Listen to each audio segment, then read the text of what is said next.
The tomb of Ramos was discovered in 1879 in the west of Thebes, in the Valley of the Nobility, on the west bank of the Nile, opposite Luxor. Ramos was born at the beginning of the reign of Pharaoh Amenhotep III into the noble family of the head of Memphis, Hebi, and his wife, Apuye. He and his brother were important officials during the reign of Akhenaten.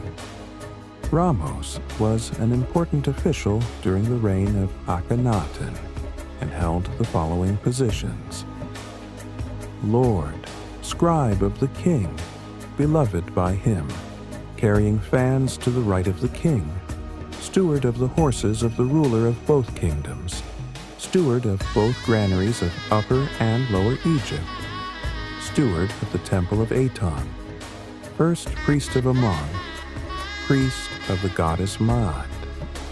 His tomb was planned as a temple with 2 rows of columns, a chapel and a burial chamber, but it remained unfinished. Probably the noblemen followed Pharaoh Akhenaten to the new capital of Egypt, Amarna. The short human life of a real Egyptian was considered an intermediate stage before the eternal afterlife, and in order for the gods to be benevolent, he had to appear before them in a decent way. On the walls of the burial, there are frescoes made with mineral paints and depicting Ramos surrounded by a family participating in various rituals. On the southern wall of the tomb, there is a painting depicting a procession of mourners. A mandatory element of the burial ritual was the participation of mourners, specially hired girls and women who professionally performed the role. The richer the deceased was, the more mourners there were, the more heartwarming their howls were, the longer the action lasted. The great master who created the painting put into the mourning scene the symbolic implication of the soul's transition from a lower material sphere to a higher spiritual one.